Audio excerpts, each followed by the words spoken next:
Welcome to the Guyver Geek YouTube channel. I'm your host, Donavon Thompson, aka the Guyver Geek, and today we have a very special guest, Mr. Dom O'Brien, the writer of Budget Biomorphs, the making of the Guyver Films.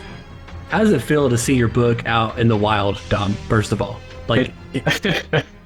It's really weird to see it physical because I spent so many years with it being digital on my screens or multiple screens at the time.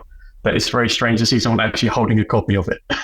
Yeah, I've got it right here, man. Yeah, and for our listeners that don't know, I'm in the United States. Currently in Oklahoma, and you are not in the United States. So this thing has traveled. I think actually it was printed in Texas. What it tells me from the back of it, Copel, Texas, wherever that is. But it come from your fingertips all the way across the globe. If our listeners didn't know, and they probably didn't, we are a YouTube channel, youtube.com/@theguyvergeek. I consider it the ultimate destination for all things Guyver in terms of not the manga yet, we're coming there, but the OVA series, the original OVA film, a lot of those clips from the Guyver movies, which we'll be talking about today. Of course, we talk about Guyver collectibles, stuff like that. And now we're adding interviews to the YouTube channel. And our listeners have never seen my face before, so they're going to see that here today, and they're going to kind of get a little bit of backstory of me as well as we kind of talk about your book and your process and your journey in making this book. So, Dom, one of the first things that kind of grabbed me in this was, of course, we have the foreword here from David Hayter, which we'll get into. But one of the first things that I was just like, man, it feels like it's me from a different part of the earth, right? Is you're talking about your dad, or talking about you find the poster, right? You're talking about your dad showing you these movies like Terminator 2 and Demolition Man, and I was like, am I Dom O'Brien? As you know, it's one of those kind of things, and I think sometimes, especially for me, growing up in Arkansas, you kind of a population of people of 10,000, you grow up in a bubble, and as I've gotten older, I've realized that there's people who know what the Guyver is. And that's always increasingly blew my mind, because for me, it was this, and my history is starting with the movies first, Guyver 1 and Guyver 2, Dark Hero. And for me, it was like finding these in a premiere video. We didn't have a Blockbuster, and watching these movies, and they were hyper violent, which my dad was totally okay with. He didn't care at all. And I grew up with these things, and eventually finding out that there was an anime, and eventually finding out there was a manga and these collectibles and things like that, which increasingly blew my mind. So we're already starting off the bat here with a shared experience. And what's it like for you? Because I know what it was like for me. I'm probably pretty sure. What's it like for you finding these movies? And obviously they've left the impact on you. And what was it like watching them for the first time? So yeah, like obviously in the preface as well of the book, he obviously talks about my dad and him getting me the poster. And my dad, honestly, it was literally around the same time as Power Rangers was a big thing. So what's that, 93, 94? We had it. I think it came about 93 in the US. I don't think we didn't get it until 94, about that. So I was about 9 at the time. So I just saw these guys with like masks on their face and these colorful clothes, just having a fight in these basically fields in California, obviously fields in Japan, because also the footage they used was from Super Sentai. And I was just like, okay, cool, this is awesome, and I really love this stuff. And then the Power Rangers sort of exploded within my core sort of friends group at primary school that I can remember. So primary school was like elementary school for you guys, I think. So really quite young. And obviously reenacting a lot of the martial arts. And when we shouldn't have been, and trying to kick each other off bits of playground equipment and whatnot. And so most of my afternoons was taken up by watching stuff with Power Rangers or getting so absorbed into these colourful characters. So I think my dad just made an assumption that, okay, this looks like a Power Ranger, just a little bit darker. I'll get him that poster because he likes that sort of thing. So, and then I hang it off my wall in my bedroom. No idea what it is. Didn't see it again for a couple of years. And then my dad watched it before I did, because he saw how excited I was when I found a copy of it at a convention. Bought me the copy of it. But he bought a copy for him to watch, because it was 15. So in the UK, we have a different rating system in the US. So you guys have, I think you've got PG-13, which the PG-13 actually covers PGs, 12s, and 15s, from what I know, in the US, for like our version over in the UK. Right. And in the UK, 15s we're not allowed to have. Like when you're quite young, you're not allowed to have 15. Right. Even if it's just a little bit of blood, a few swear words, that's all changed now with the 12 that we have. Like we have a 12 certificate, which is basically our version of PG-13. But the 12 certificate is, that'll have a lot of that stuff in now. So Guyver itself, like I think Dark Hero would be classified more as in the UK, more as a 12 than a 15 now, because of the violence. It's quite comical. So I was watching these, my dad watched it, looked at it and went, nah, it's fine. It's not that bad. You can have it. Obviously, like we spoke about, both our dads allowed us to watch probably films that we weren't allowed to watch when we were kids. It seems to be a thing. I don't know if it was like, my dad had stacks and stacks of Bruce Willis videotapes and Arnold Schwarzenegger tapes. Yeah, Stallone tapes, and occasionally the occasional Van Damme tape in there, like Time Cop, and what else did he have? Hard Target. He had Hard Target, Time Cop, Body or Double Impact. I mean, the list goes on. Yeah, Universal Soldier is one I always go to. Yeah, that's one of the ones that that was ones I sort of grew up with as well. So there was a bonding experience with me and my dad. It's like, okay, well, he went, okay, this is not great. It's fine. You can watch this. I watched it. It was almost like a little bit of like a lost ark of the Covenant kind of finding. Like I've had this poster for years, and finally I have this videotape. And I was like, okay. And I put this videotape in and watched it late one night, and it just blew my mind. It's like, this is really grown up and really adult compared to everything else I've seen.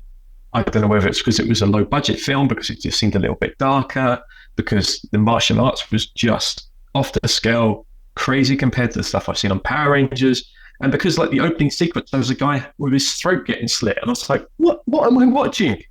And I was like, oh, okay, well, no one else knows I've watched this apart from my dad. My dad doesn't seem too fussed about it. My mum doesn't know about it, which is great, because she would ban it. So it was like, okay, cool. So I'm just going to hide this, and it's going to be my own videotape. This is my videotape that I have. And I still have that videotape. It's actually I didn't bring it up downstairs. I actually have it upstairs in my office. And I've had that same videotape since I must have been about 11 or 12. So, but our version in the UK actually was cut.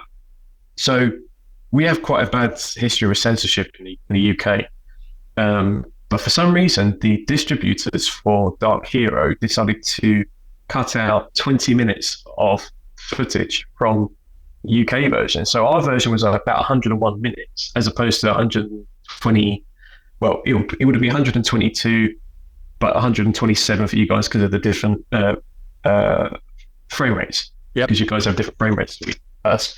So yeah, so I was like, okay, cool. So I actually didn't see a full uncut, sort of the official Steve Wang version of Dark Hero until I was in my 20s.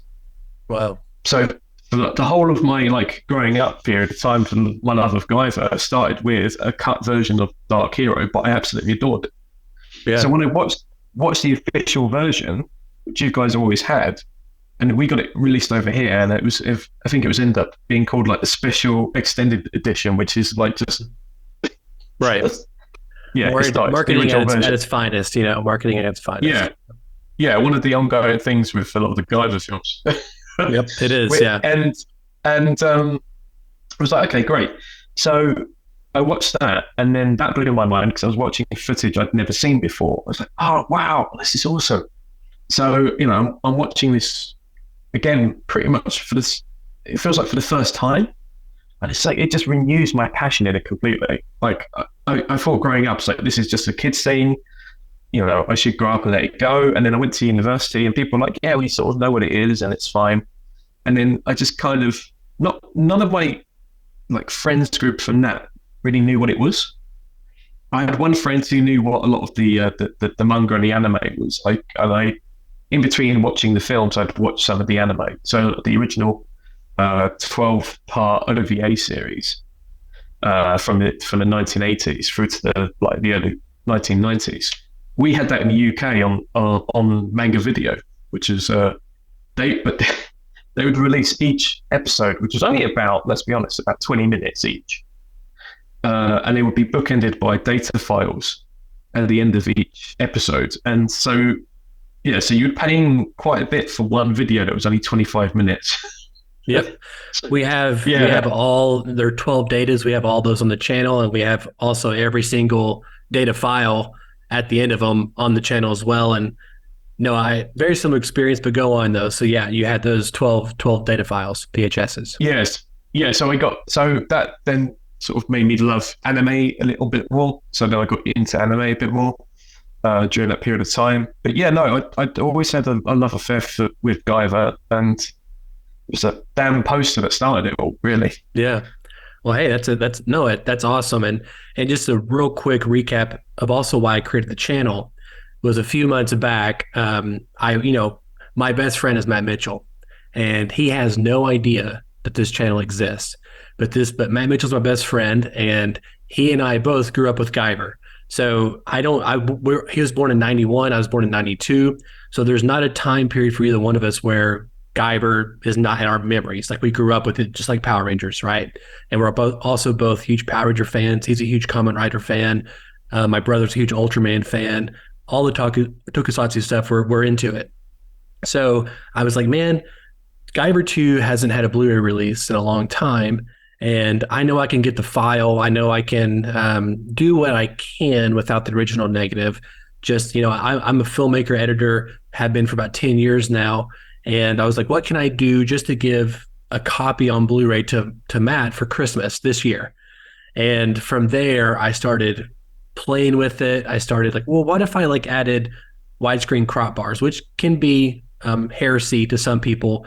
That's why I have both versions on the channel. But I just wanted to kind of play with it and give him a Christmas gift. And it kind of just kept snowballing into I'll just, put the animes on there. No, I'll put this on there, because I wanted a place where I could click on at any point in time on the internet and I could watch all these things, right? And unfortunately, the IP, they haven't given us super easy access to these things, especially some of the original versions. There's lots of, you're right. When it comes to Guyver, I mean, the OVAs in terms of the LA Hero renditions of the first 12 episodes versus the manga entertainment versions in 2005, all those things. So that's why it started.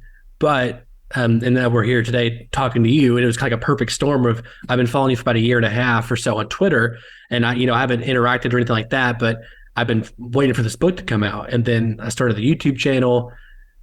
Jack Armstrong is now living in Texas, and he is starting to take interviews, which we'll get to here in a little bit. And so that's why the channel was started. But going back to the movie, same thing. I don't know if you guys had a Teddy Ruxpin over there. What that is, but it's like a little. Yeah. Okay. So I was a little kid with a Teddy Ruxpin, probably 2 or 3 years old, watching Predator. And I remember building a fort while these people were being skinned and hanged upside down. And, it was fine. The only thing my dad didn't care for me to watch was nudity. And, he would make me, son, cover your eyes. And I'd be like, okay, Dad, I'm like, a 7-year-old boy or whatever. But when it comes to violence, he was always kind of like, it's not real. It's a movie. And if you know that, then you can watch it. So I grew up with Guyver 1, and obviously, I guess for you guys, it was called Mutronics, which I found out way later in life. Yeah. And then for us, Guyver 2 Dark Hero, for you guys, Guyver Dark Hero. And I remember specifically, I guess I was watching Guyver 2, and I was probably 3 or 4. And I think there's a line in the movie where Bruno Patrick, Arlo Crane, says, we're the bastards of a unforgiving parent. When he's talking to Sean in the cave. And I guess from what I've been told is I just started chanting, "We are the bastards," as a 3-year-old. And so that stopped my Guyver 2 watching for a couple of years until I was about 7 or 8, where my dad went to Premiere Video and special ordered it on VHS for me. And like you said, we didn't have a cut version. We had the original runtime. And for me, I mean, I've me and Matt both, again, we grew up in this bubble where we didn't know until, 10 years ago or 15 years ago that there's other people out there who knew or cared about the Guyver. We thought it was just this weird thing that no one talked about, that no one cared about, not even on the internet. We found these figures that were super expensive. They were like, how do we buy these things? And I found Japan Legend or Guyver Advocacy where they were hosting all the mangas. And from there, it just kind of exploded for us even further. But the movies have been around forever for us. And kind of like you, the martial arts, huge Power Ranger fan, all that stuff was just kind of blowing us away. We were just like, what is this movie? And to me, it's the best. I don't want to call it a B movie, but it's the best B movie of all time. And I only classify a B movie as something that wasn't sent directly to theaters. And it still blows me away today. The fight scenes, the cinematography, specifically for Guyver 2. And just it's okay to be badass and cool. It's okay to have just cool suits, just do cool shit, and then kill the bad guy in a cool ass way at the end. Like that's what I'm about. And anyway, a huge Guyver fan, and both movies, and this first one, it is what it is. I mean, as a kid, it's one of those things too. It's nostalgia. I can watch it now as a filmmaker and be like, yeah, I get it.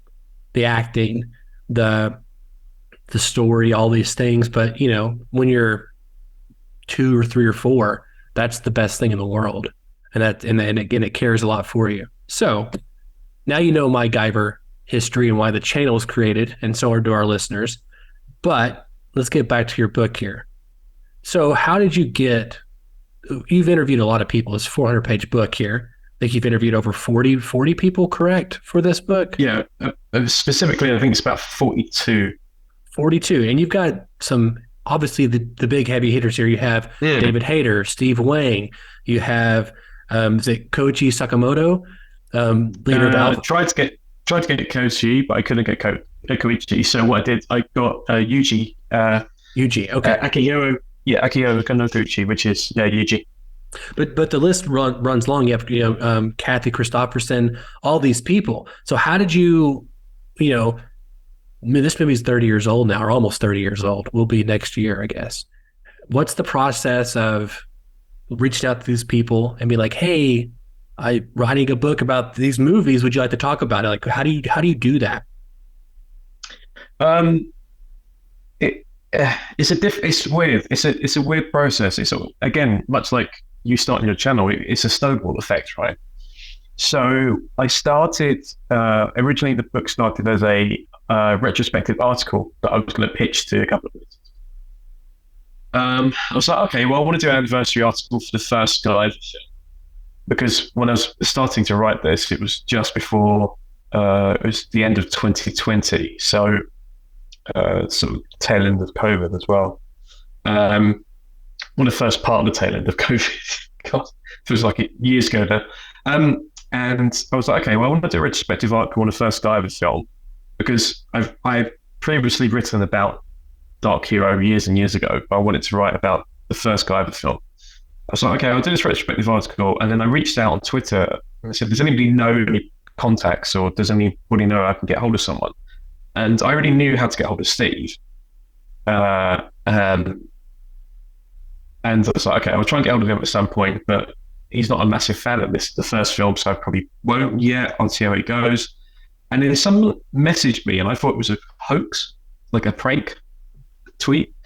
They DM'd me straight off and went, no, my name's Dakota. I know someone that I work with someone in his part of the States. I forget where it is now. I think it might be Louisiana somewhere. St. Louis. Sorry.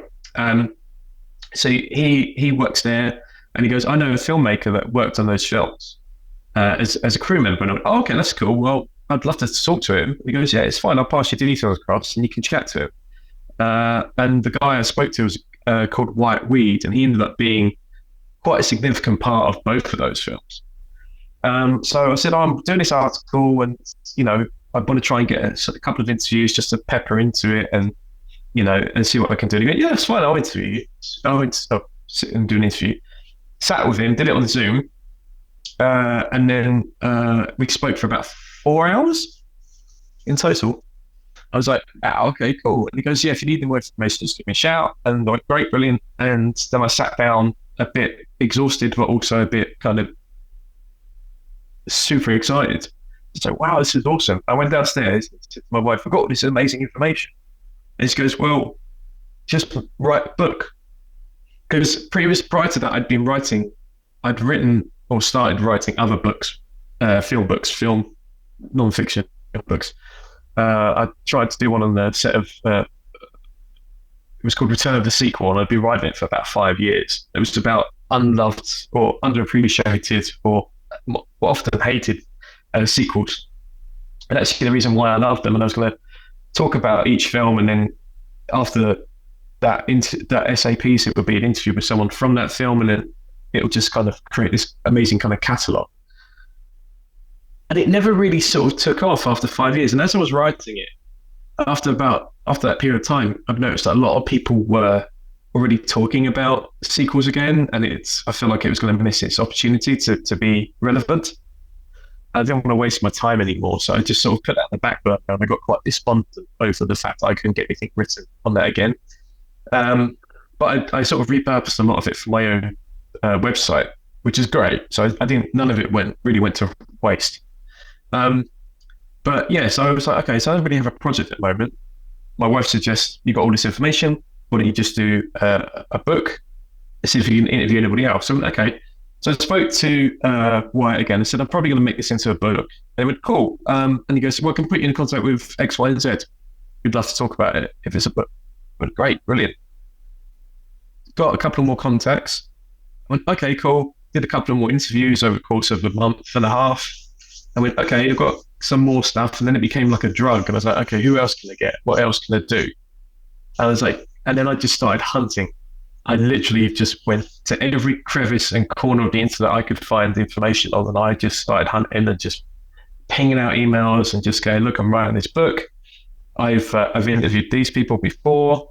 I'm going to be doing, this is the name of the book. I'd actually come up, by that point, I'd sat down and plotted out the whole book over two massive cork boards and just gone, yeah, this is great. I'll do this, this is the structure of it all.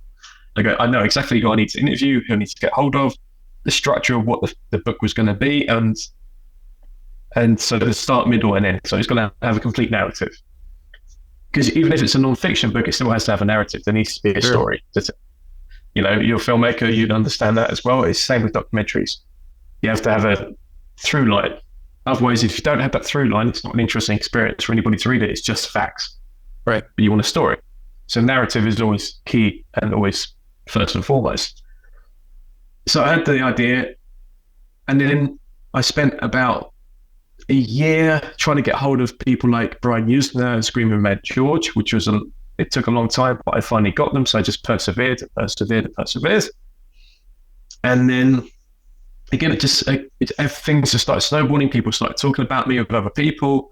I'd email them and go, yeah, I've heard of you because X, Y, and Z's spoken about you. Or like when I spoke to Steve, I said, I might try and speak to David Hayter. And he went, yeah, no, he knows. Oh, right. Okay. So then I went to David Hayter, talked to him, had a nice interview with him. And then, and it just sort of, expanded and kept expanding until I had all the right information I needed. And then it was just drilling down to what the key facts were to create something that I, as a Guyver fan and as a filmmaking fan, and as a one-time filmmaker, would love to have read if I was 8 or 10 or 12 years old when I was that age when those films came out, because we didn't really have anything apart from the Laserdisc that had the 20-minute or 24-minute making of on it, the Japanese one. We didn't really have anything that told us about the films. So I always wanted to have some great information, and just really, ultimately, rather selfishly, I wrote it for me.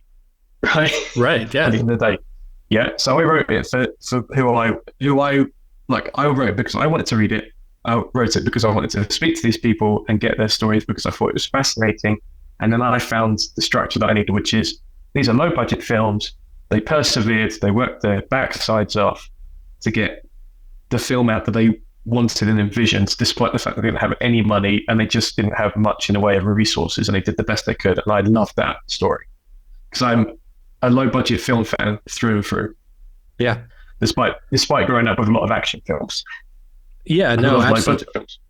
absolutely. And, one of the things, whenever we're starting a short film or whatever, either I've been a director or assistant director and always get the cast and crew together and I say, hey, I always get, whatever position I'm in, I always give the same speech. And it's, we're fixing to go in the trenches. Like we're fixing to go to war together. And, we got to understand that, we're going to be upset with each other. We're going to be in love with each other. But we are, in fact, going to war because making a movie is one of the hardest things you can do at every stage of the process, pre-production, principal photography, and post-production. And if you haven't done it, it's hard to talk about it because it's such a weird experience. And it's very painful. I always tell everyone, if you want to be a filmmaker, you're partly a masochist because it's just hard. But every film I've ever worked on, I've always found at least one moment where I'm like, oh, that's why I'm doing this. Like, this is why we're here. Most of it, 99% of it is suffering. About 1% is typically like, that's what keeps me bringing back. And so it's a weird phenomenon.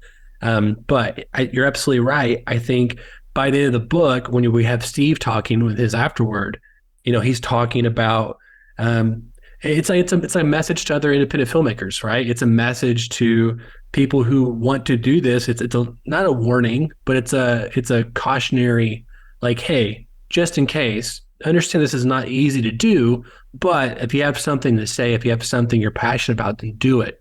And I think it's a testament. I mean, look, we're talking. I mean, there's a book written about the movies, and we're talking now to a community of people who grew up and adored these things.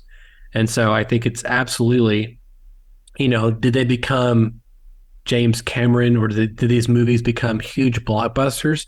No, but they did touch a lot of people and they shaped a lot of lives.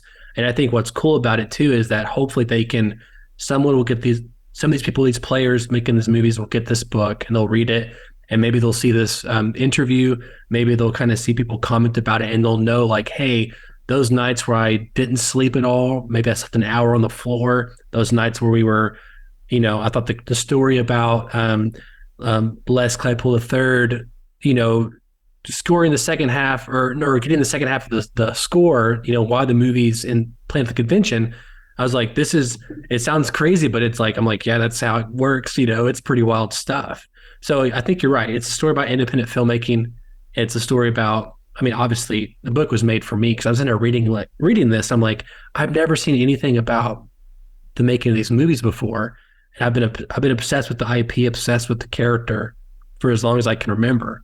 And it was just a treat to see all these behind the scenes photos, all these interviews and excerpts, and just seeing also like the connections that these people have still made or still have kept up throughout the years. Like when Kathy is talking about Steve at her birthday party and they're playing the movie in the background, I'm like, whoa, like they're still friends? Like they still in contact? So what was it like when you're talking to these people and they're kind of bouncing you from the next person to the next? What was the vibe you were getting? Like were they excited to be talking about this? I can imagine 30 years later, they're kind of like, oh, someone wants to talk about this experience I did. Like what was the vibe you were getting interviewing these people? Everybody I spoke to, I never had a single person say, no, they don't want to speak to me about it because they had such a bad experience. Every single person, depending on whether it was the original Guyver film or Dark Hero, loved talking about it because they had such fun making the films. Obviously, less so for Steve when he came to the first Guyver film, but certainly for everybody that was involved, no one said, no, don't want to talk to you. They all just went, yep, it sounds great. I'll chat to you. And they chatted to me for quite a period of time, which is lovely. So that's awesome. It's great. So yeah, they were all really forthcoming. And I think they were in some respects, they were a bit shocked that someone was asking about a film from 30 years ago.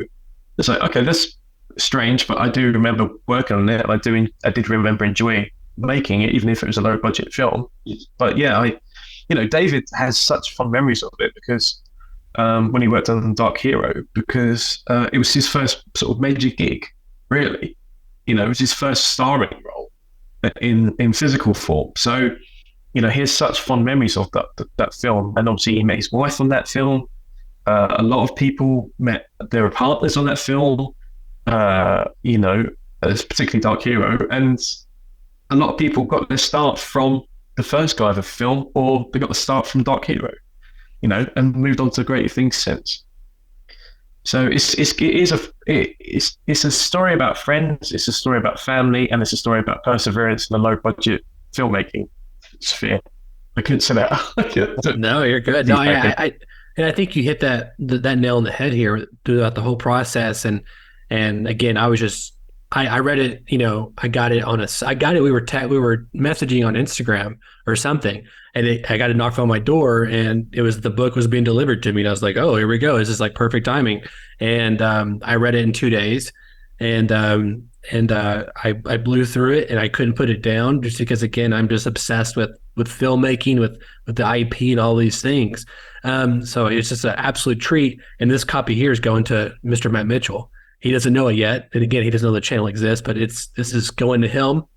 And I hope we can get some more copies so we can do some giveaways to other Guyver fans out there. And I'm excited for more people to read it. But I kind of want to go back to the making of the first movie. And because as much as I love Guyver 2, I don't want to forget about where it all started.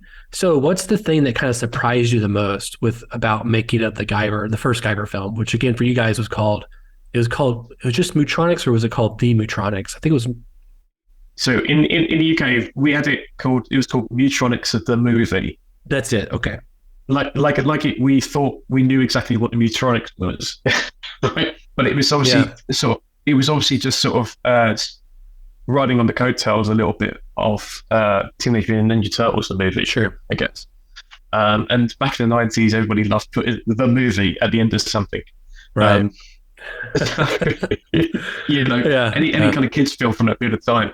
But I mean, what I found most fascinating by going back and researching and talking to a lot of people about the first Guyver film was the sheer amount of practical effects they used for such a small budget, and the ingenuity they had behind a lot of those effects. So a lot of the hanging miniatures, a lot of the false perspective. Obviously, in the book, you see a lot of the rod puppets that were used. Small scale explosions.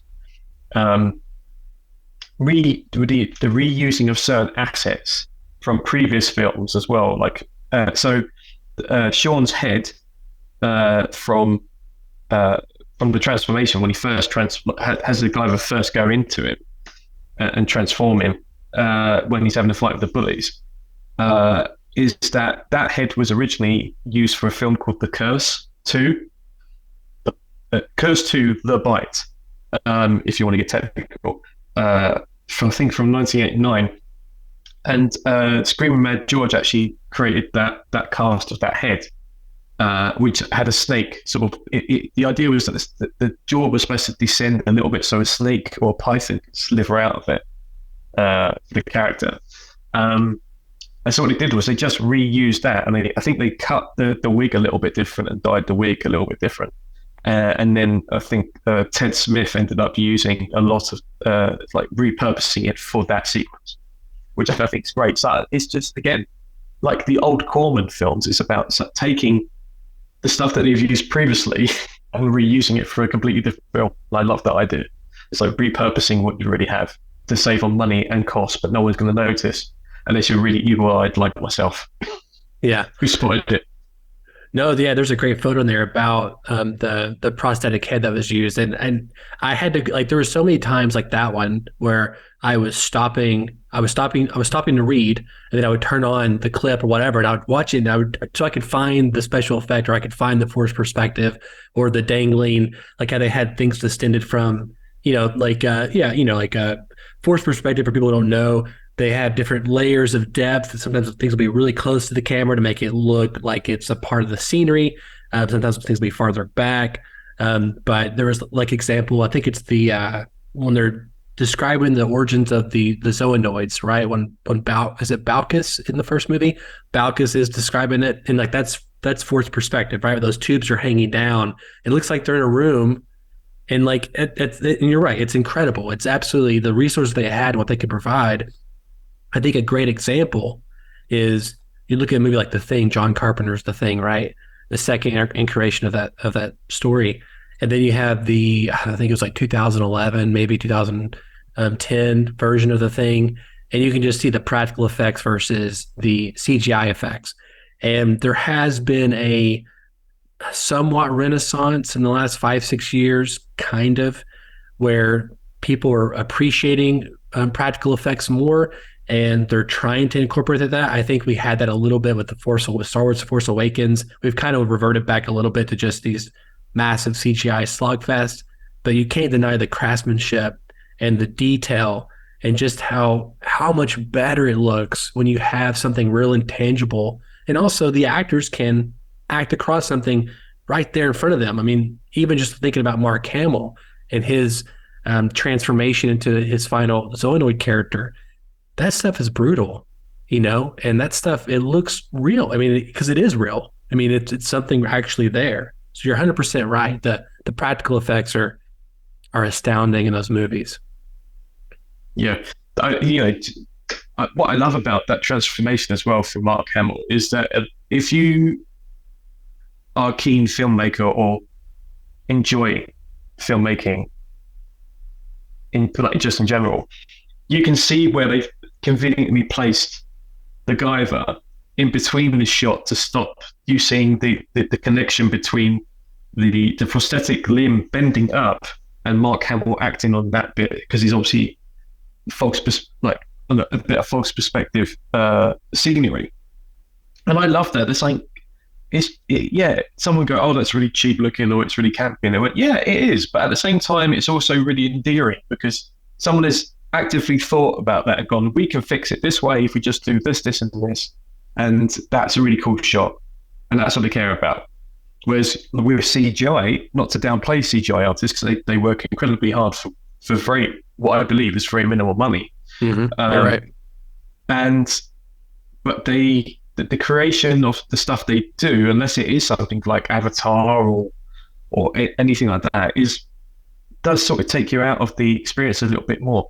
I think when a makeup effect is a tangible makeup effect, when it is not great, it still doesn't take you out of the film too much because it's entertaining to watch.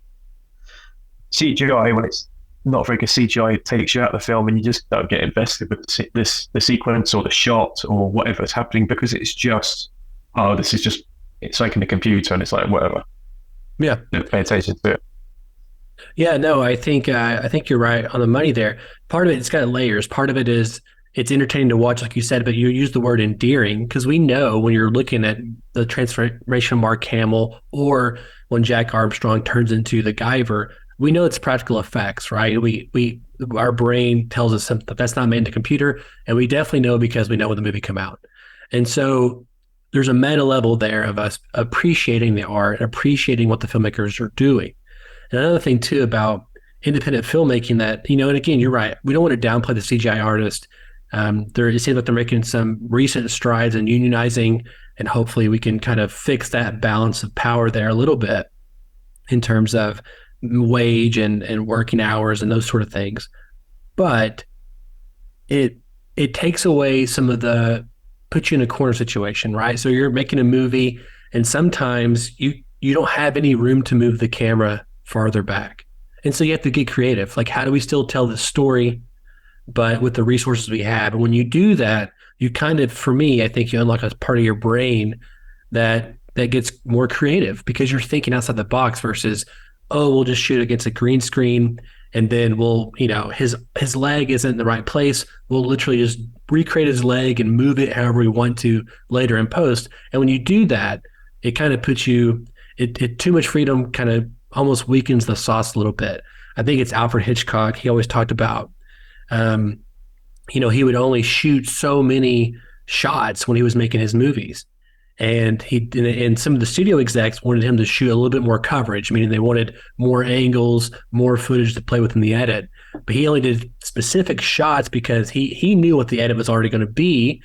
And if he didn't provide those extra shots, then it kind of put them in a bind. Like they had to use his version of the edit, right? And so that's another example of, putting yourself in a corner, because if you don't have all the shots, now there's reshoots and those sort of things. But back then, especially, you don't have the shots, you're kind of SOL. You can't get those crew members back. Like you said, independent filmmaking, you don't have that extra budget to bring people back in. So I think you're right. I think there's that meta level, and there's also the aspect of just it's endearing. You're 100% correct on that. I think one of the things that, like, there's so many different moments in these movies that I think still hold up today. One of them being when Sean turns into the Guyver in the first Guyver film, right? We have the puppet, we have the I guess there's some stop motion stuff going on there too. But all that stuff, it's like you can watch that today and you're like, that's pretty good looking. Like, it's over 30 years old now. Yeah, I mean, the cut between live action and the animatronic slash stop motion puppet sequence, at least, is phenomenal, because it's matched. They matched the scenery and the set perfectly. Oh yeah, to what actually had to happen. But the actual cut itself is perfect. I think it's because the camera just sort of pans in quite fast, and you don't really get a chance to think, oh, that's a different shot, because it comes in so quickly. If there is a cut, it's invisible enough to the naked eye to go, oh, that works. Yeah, it's and great. Then it pulls out quickly enough that you can actually see. Then it's the reverse footage of all of the plates going on, and then it's after the reverse footage. Then it's just a case of, there you go. That's the full shoot up, and your brain fills in the blanks for it. And I love that. I love that creativity of, you don't need to see all of it to create the perfect transformation. Yeah, no, 100%. And, yeah, I could talk days about all this kind of stuff. And it's just also, again, it always blows my mind talking to someone other than Matt about the Guyver. Because again, I've grown up in this bubble of no one knew it existed, right? But you're right. No, there's a lot of ingenuity there. And one thing too is that I've worked on quite a few productions now. And to me, sitting there thinking, what's the logistics behind matching up those two shots and then getting the reverse plates on, all those things, it hurts my brain a little bit. And I think that we're, especially filmmakers today, we're overtly spoiled, right? Everything from editing to visual effects, all these different things. And I can't imagine. I mean, like, even just cinematography level, like back then for f-stops, you had to actually put up a light meter up to someone's face and be like, okay, that's a 5.6, and over here's a 2.8, and that's where we get the light measurements there. But now it's like you have that like false color, all those different things in your histogram on your camera, and you just point at the actor's face. Like, just that's one little example of like how much things have changed, and to do what they did back then required lots of discipline. Right. Yeah. Yeah, I agree. Yeah, no, I mean, like, I'm like you.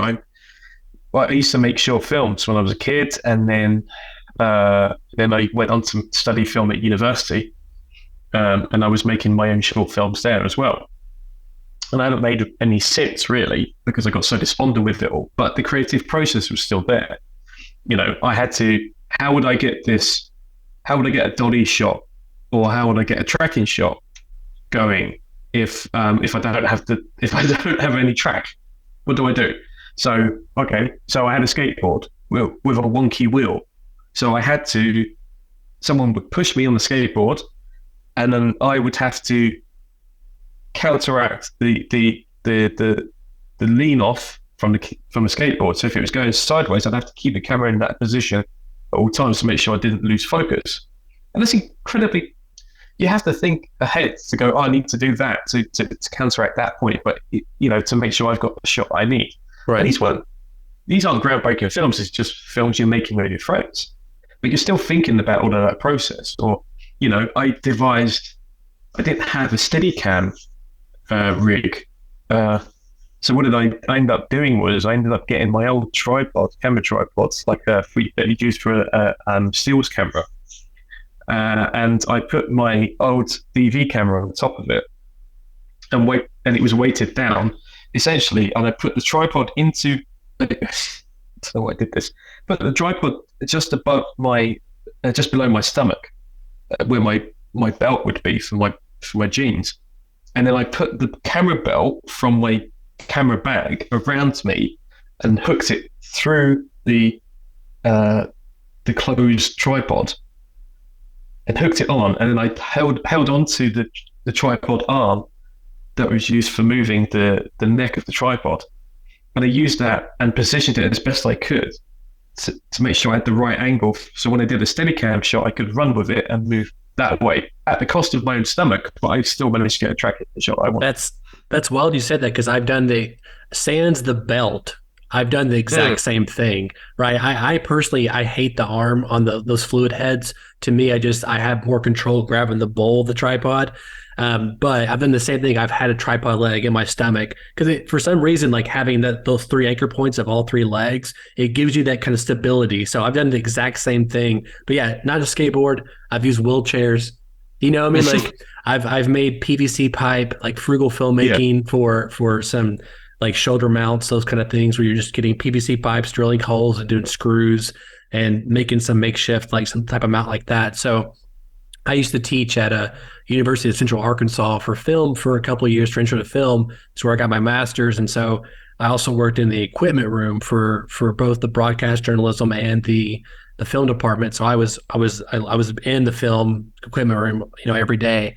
And so I was kind of neck deep. So I 100%, it's so wild you said that about the tripod thing, because I've never seen anyone do that before but me. So that's wild that you said that you did that. That's pretty wild stuff. One thing that kind of stuck out to me too, when I read the word, I was like, whoa. So you mentioned Jean-Claude Van Damme, you mentioned Arnold Stallone. Arnold's my favorite like actor of all time, not because he's the best actor, but just because of what he's given me in my life is True Joy, True Lies being maybe my favorite film of all time. But Steven Seagal was a big one too. Growing up, you got Marked for Death, you've got Above the Law, you've got Under Siege, all those movies. And when I saw that the first Guyver film used Aikido, I was like, wow, Steven Seagal. And I never knew that's what they were doing in that first film. And it was just fascinating to kind of see, like, yeah, Aikido it's kind of cool with close-up camera shots and a bar fight with Steven Seagal when he's doing his, it's really close quarters combat kind of stuff. And seeing that transition to something more prettier, right? More beautiful, more cinematic was pretty fascinating. And what do you think? I mean, I think that's a big part of why the first Guyver film doesn't have that same punch as the second one is the martial art difference. Yeah, I mean, I feel like, there was a reason why, obviously there's a reason why they chose the Aikido. Again, popular at the time because Steven Seagal sort of popularized it. It looked a bit different compared to a lot of other martial arts at the time that was going on. I mean, really, in that period of time, we really only had sort of karate and maybe some kung fu, but I'm not sure. In between, like some of the films you would have seen, I think I'm trying to work out like the Turtles would have used probably more karate sort of ninjutsu based stuff. So yeah, I think it was a case of they wanted to use something different.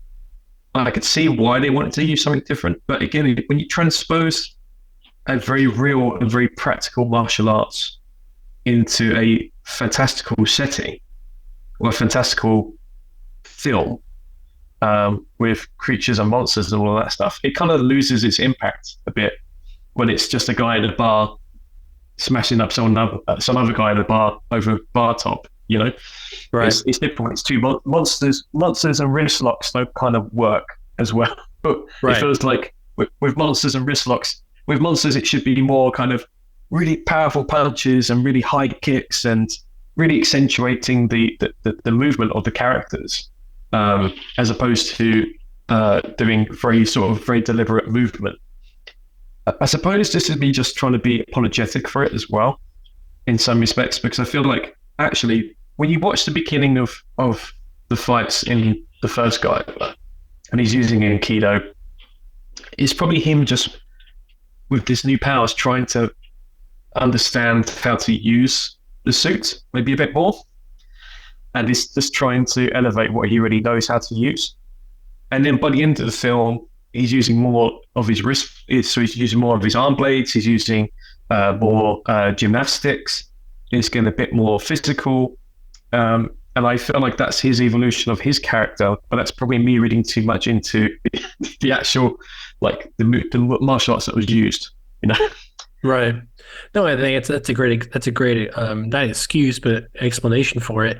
I think that's one of the problems too is, you know, you look at the manga and then you look at, say, the movies, or you look at the anime, and it's like, how do you, because you want these cool, really choreographed fights, right? And part of the answer is, we're just going to do it because it's cool and don't question why this character can do these cool things, right? And another thing is, like, they try to explain it in the first movie. You know, he's in a martial arts dojo, and then he gets the Guyver suit, and so he's kind of applying some of those things that he's learned.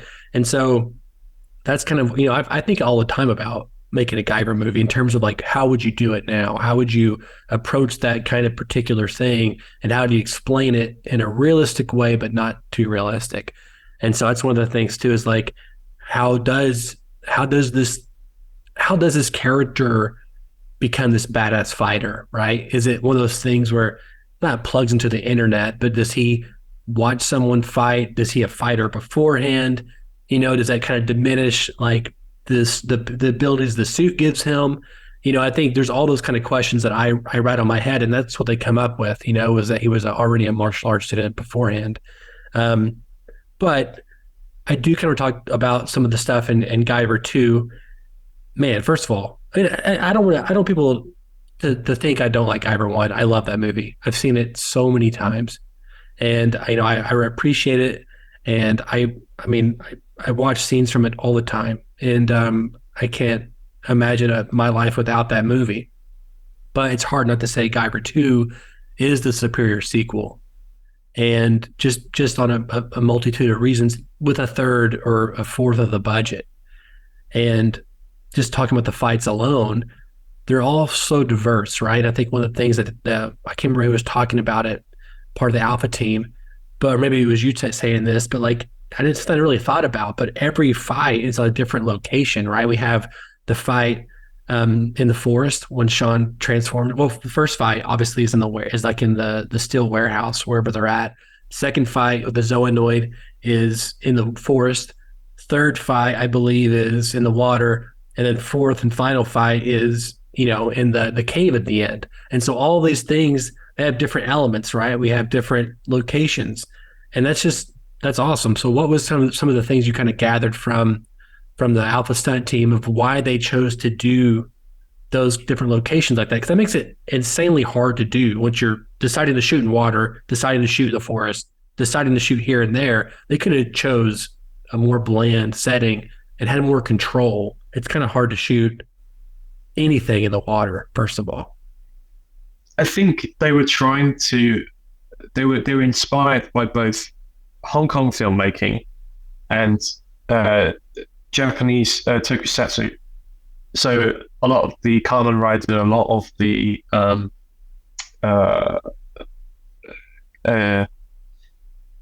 other, I can't, for the top of my head, I can't even remember. That is really bad. That's a really bad fad. But using those elements and bringing them in, I think even Ultraman uses some of those elements, but I think Ultraman is more on stage. So yeah, I would say probably Kamen Rider. If you go back to a lot of the old Kamen Rider TV series, particularly like the stuff from the 70s, they were using the Japanese countryside to frame the action in. And a lot of old Hong Kong films used outside of the short one-shot shots. So a lot of watching some of Yu and Ping's stuff with Jackie Chan, like Drunken Master and Snake and the Eagle Shadow, that uses a lot of outside footage, and they use a lot of their shooting outside because that is all they have. They can't create massive sets. They haven't got the money for it, so we have to shoot with what we have.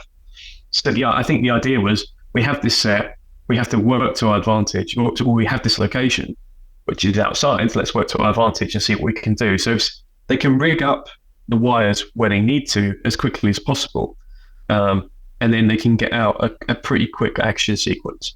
And I think that's what works in Guyver's Dark Hero's favor over the Guyver, is that the practicality of it being mostly shot on location gives it that throwback to tokusatsu TV from the 70s and the 80s for Kamen Rider that everybody in the crew would have grown up with as well, including Steve. And also at the same time grounds it in a bizarre reality that has that kind of martial arts, Hong Kong martial arts that you would have associated with like a lot of the wirework stuff that Joy Hark or Yu Ping would have done during, again, the 70s, 80s or 90s. You know, everything is sort of connected in that own sort of Americanized way. It's sort of homogenized into this one product that is like, oh, that's a bit like this and a bit like this. And it's like, oh, it's all of the things I really love in one film. That's brilliant. I kind of love that. Yeah. No, it's awesome. That sort of answers your question as much. I sort of went off on a tangent a little bit. I was talking to you, it was like, oh, yeah, I was thinking about those martial arts sequences. Like, oh yeah, I really loved that martial arts sequence from Drunken Master. Oh, really loved that. Yeah. No, hey, that's what we're here. You know, again, obviously it's an interview, but I'm just talking to someone who also loves the Guyver, who loves these movies, and it also happens to be a filmmaker. So to me, I'm just talking to you like, you know, I love hearing the tangents. I love watching people connect the dots. To me, that's great. That's what we're here for. I do want to talk about, you know, we're kind of getting close on time here. I don't want to keep you too long. Obviously, we have stuff going over here too, but I could talk to you about this for days. I could just keep going on the list here of all these things. And a good thing is we don't have to, because people can just buy your book and they can learn all the things about the Guyver. And we'll make sure we put some links in the description below. People can access it right there. That hopefully people can experience the book. But one of the last things I kind of want to ask you here, again, I could ask a million things, was there any conversations or questions from you to like Steve Wang or David Hayter or these guys about Guyver 3 or something like that? Because I think the IP is incredible. And I know from the manga perspective, at the time of this recording, there hasn't been a new chapter of the manga in like 7 or 8 years. So it's, you know, to be a Guyver fan is like being a filmmaker, right? It's painful because you get very little in what you do, you know, and so it's a treat when something like this happens. So this year alone, we're getting a book, making of the films. We got an art book this year. There's a new Max Factory Figma Ultimate figure coming out, I think December, in a couple days, couple weeks, and then there's the really expensive 1/6 scale next year. And that's abnormal that we're getting all these things at this time. So, was there any type of conversations? Like, did they have conversations about making a Guyver 3? What was the, you know? Because one thing I maybe didn't get or maybe missed was like, what was the success of Guyver 2? Like, what was the outcome in terms of what this opened up for other people? But from the movie's perspective, like, did it do well? I mean, like, what was the vibe there? I think when it came out, it did well enough. You know, it definitely made back its budget, which is a good sign. And for years, I think they've been talking about making another one. And I know that Steve did try and get another one made, but to my knowledge, I don't think there's been really any kind of movement on doing a third. I think in the past, maybe David Hayter has mentioned about wanting to do a third as well. Like, I might be misquoting him. I think I heard him say he would like to write one, or so there's been talk of it for quite a few years. Whether anything comes from that is a whole other ballgame. Because of just from a rights perspective, it can be it's a bit tricky. So who knows? I would love to see them do at least like one last crack at it. Make it like a really old, like an old, wizened old Sean who's jaded as hell, has gone through some stuff, and is this one sort of like one last hurrah as the Guyver would be lovely to see. Uh, whether they make it or not, who knows? I'd love it if they did. I really would. Yeah. But yeah, in this day and age, I don't know. There's part of me that I want my cake and eat it too. There's part of me that wants a Guyver 3 with David Hayter and Steve Wayne back. And like you're saying, like this older, grizzled Sean character. I could be wrong. I'm pretty sure I've seen David Hayter. Again, finding interviews with him on this is like almost next to impossible on the internet, which you would think that people would want to talk to him about this more, which again, just tells me how small our community is sometimes. But, you know, I've seen a few quotes or small excerpts of video interview where he's like talked about, like you said, potentially writing one, or he has written a treatment for it or something like that. I guess one of my questions is, and you may not know this, is like, where are the rights to who do you call? Do you call New Line Cinema? Do you call Yoshika Takaya? Does he, I mean, like we don't, there's like this long standing rumor that he is now a dentist because his assistant passed away. But from what I understand, there's no actual evidence to support that. And we don't know why the manga stopped. And, from what I understand, that was like a comment someone said on some forum, and it kind of exploded throughout the community, and it's become like more fact than fiction. Again, I don't know. That could be the answer, could not be. But do you have any idea of who to call to get the IP for this? No idea. And I think that's the problem. I don't think many of us, well, I'll say many of us, I think myself, yourself, or even Steve or anybody else involved with the films previously know exactly who to speak to or call. And that's the most frustrating part of it is that it could potentially be in limbo for quite a bit of time. And yeah, it's a shame because, again, the Guyver is we have a community, right? There's a community of individuals that love the Guyver. Me, you, the forums that we've seen and spoken on, or the different groups that are available on the internet everywhere. People are fans of it, but is it big enough to want to or warrant another film, or warrant chasing down the rights to be able to create another film? Is it financially viable? And the answer is we don't know. And we probably won't know for some time or ever, which is kind of heartbreaking, really.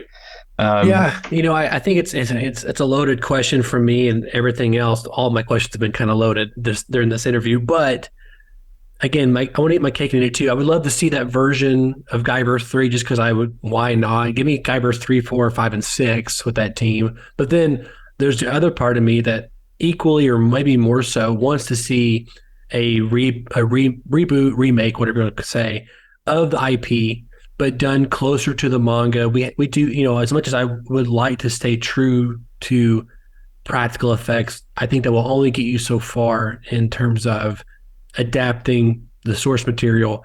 And I would like to see a more faithful adaptation that kind of follows the manga, but condenses it in a way that is right for the medium, right? People get upset, like in, say, Marvel or DC or whatever. They're like, this isn't exactly like the comics. I'm like, look, if you want the comic or the manga in this case, go read the manga or comic, because you cannot translate everything perfectly to the live action space or animated space. It's just animated is more easier, obviously, but live action, you can't do that, especially when you have a 2-hour time frame. Things have to be cut, things have to be condensed, but you can get the spirit of what the original material was. And I think the IP is strong enough, the ideas are strong enough within those original mangas that you can make this. For a lot of people, it'll be like a brand new IP. For us, it won't be. But I think it has legs. I think it could be something special. I think it was a little ahead of its time. The Guyver IP was back in the day. It was hyper violent. And now we've kind of caught up where a lot of that's kind of normal now with movies and things like that. But I think there's space for it. And I think, who wouldn't want to make a rated R Power Rangers? That might make people be like, oh, cheesy or whatever. But I mean, like, people, it's like Iron Man. It's Iron Man meets Power Rangers meets rated R. I mean, it's this, someone getting an armor and then having to deal with that. And one thing about those movies, especially too, it's a character it's tragedy. He's cursed having this. He's someone that it's complex. It's not just trying to save the day. It's trying to save himself. And I think there's tons of room out there for that kind of character. And ultimately, anything can be good if it's good, right? Anything can be good if it's well written, if it's well acted, well shot, all these things. And I want to see it done in my lifetime. I want to do it in my lifetime, but I want to see it at least done. If I don't do it, someone else needs to do it for me because I just want to see it. So I think it's out there, but who knows? I think that's part of the problem. That's like step one of 1,000 issues is finding out who to talk to. But I think it's doable. I mean, who not Netflix or whoever, you can make an 8-episode TV show. I mean, you can do anything. And I think it's fruitful IP. I wish people would. I don't know. It still blows my mind that it's not like I've been making some T-shirts, making all these things lately, just doing all this kind of fun stuff, thumbnails, whatever for the channel. And I'm having to go back and read the manga and all these things and doing research for some of these videos. And I'm like, this is great. This is great stuff. Like, why do people not like this as much as I do? It's very frustrating, Dom. That's very frustrating. No, I get it as well. And I think maybe it's just me being a jaded fan a little bit, but I've kind of resigned myself to the fact that we probably will never see, at least yet, another live action thing. So what do we do in the meantime? Well, like I say in the book, it has a legacy that's inspired other people. You know, and we're lucky in the sense that people like Canadian filmmaker Steve Kostansky is made Psycho Goreman, right? And it's not Guyver, but it is. If you watch it, there was enough homages to Guyver in that film. Yeah, you know. Funny enough, me and Matt watched it. I don't know when, or last year or sometime. We both watched it. I didn't remember seeing the Guyver cake. It was in the book. It said that was in there. I don't remember that registering in my brain when I watched it when I first saw it. But we were, of course, this is someone who likes Power Rangers. I didn't know at the time watching it that it was inspired partly by the Guyver movies. But yeah, you're right. I mean, that part of the fun of this is, well, again, talking to someone across the world. Right now, it's 6 or 7 p.m. for you. It's 12:48 p.m. for me. But this property, this IP, is connecting us across the world, and we're talking, you know, and it's something we're sharing experience over. I have no idea what your political views are. I have no idea what your favorite food is, your favorite color, but I know you like the Guyver, you know. I like black. I wear a lot of black. But it's I think that's the thing I've enjoyed the most about writing this, knowing that there are going to be people I can talk to about the films now, and reach out to a few people as an author, and people chat to me like you said, like you have, and engage with them on a property that I really love and enjoy just as much as they do, because I wouldn't have written the book if I didn't. Right. You know, and sometimes fandom can be difficult. Look at Star Wars fandom, for instance. Sure. It can be an incredibly difficult thing. You know, people have their own opinions of like, oh, I really, you know, I hate the new Star Wars films. I hate what Disney have done, etc., etc. And it's like, fine, but somewhere that is someone's first Star Wars film, and that's the one that they will grow up with. Or when the prequels came out, that was someone's first Star Wars film. And then when the originals came out, that was someone's first Star Wars film. Or, you know, when I was little and when I was growing up, the first Star Wars film that I actually watched was an Ebook film, which is one of the TV films, right? And they're terrible, but that's what I grew up watching. Or Droids, like the terrible TV series Droids. You know, and it might be great or it might be completely reappraised now. I don't know, but everything that fandom, it can be really interesting. But when you connect with individuals over things that you all love, it feels like the world slows down just a little bit, and everything that is a little bit bad at the moment just sort of stops. And guys can enjoy chatting to someone, like you said, across the world. And that is probably the nicest feeling in the world. And I hope that the book sort of gets other people chatting a bit more about the things they enjoy in those films, because some people really hate those films, and that's understandable. But for whatever reason, they don't like them because of acting, or they don't like them because it's not as true to the source material, but that's why it's called an adaptation as opposed to Sure. a shot-for-shot remake. If people are engaging with each other and talking about it in a civil way, then I've done my job with the book, and I've informed them, and I've made an interesting story for them to read, and I've honoured the people that have made the films 30 years on, and they've made these cheap, cheerful B movies that very few people. That it's really quite niche. And people are now talking about it a bit more and getting really excited about the idea of, oh, no, that brings up memories when I was a kid, or my dad used to watch this with me, or I used to watch it with my sister, or whatever. And that gets me excited, and that makes me really happy. No, that's awesome. And I can't think of a better place to kind of close the interview. Everyone, budget Biomorphs, the making of the Guyver films by Mr. Dom O'Brien right there. Dom, how can our listeners and watchers, viewers, whatever you want to call them, other Guyver geeks maybe, how can they follow you on social media? And then also, where can they find the book?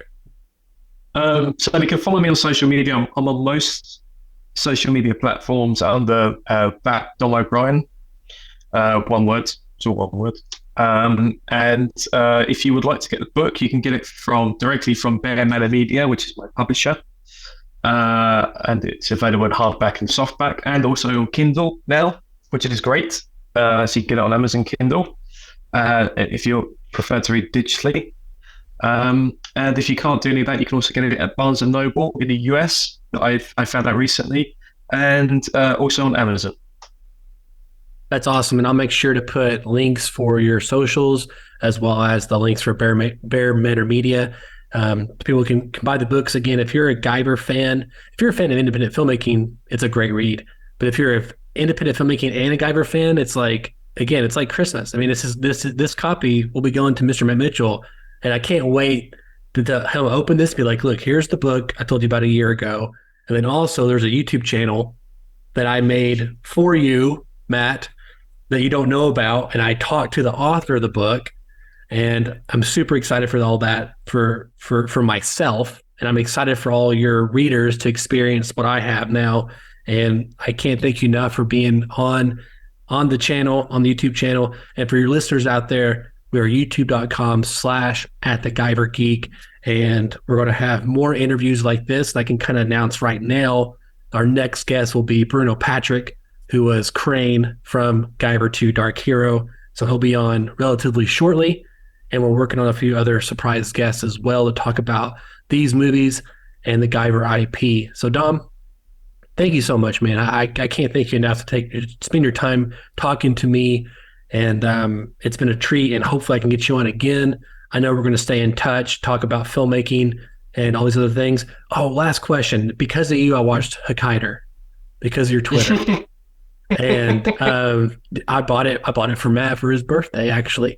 Yeah. So, and clearly I love Matt, everybody, but I bought it for Matt for his birthday. we watched it, and I loved it. Like, especially as a fan of Guyver, it was like another treat. Is there any last minute movies you can give our listeners?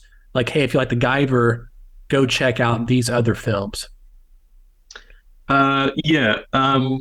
There's, if you like really sort of cheesy practical effects with martial arts and some Japanese sort of bizarreness added to it, Alien vs. Ninja is hilarious. I highly recommend that one. That's an interesting one to watch. For any kind of sort of tokusatsu related film, Hokkaido is fantastic. That's probably the best option, actually. And Awesome. The 74-minute one is probably, that's the director's cut, I think. So 74 minutes. It's a shame because it's such a great film, but it ends too quickly. It really irritates me. It's such a great film. If you like body horror type things as well, I would recommend Tetsuo the Iron Man and Tetsuo Body Hammer. Okay. They're a couple of Japanese films in the 80s and early 90s. Highly recommend those. And if you like any kind of Yeah, and I've got a couple of Japanese recommendations like Tokyo Gore Police and stuff like that, which is a bit more gore related, but is just as crazy and whacked out, and I can totally recommend those. That's awesome. Yeah, if you haven't watched it, people, Hokkaido was a great watch for me. Me and Matt were watching this. It's like RoboCop meets Guyver meets Terminator. It was just this. It was awesome, and we had a great time watching that. And again, that's why I had to ask you before we got off here. Anyway, thank you again. YouTube.com/@theguyvergeek and buy budget Biomorphs. Thank you, Dom, so much. Hopefully you're on here sooner rather than later. And everyone, we'll catch you next time. Cheers, mate. Thanks.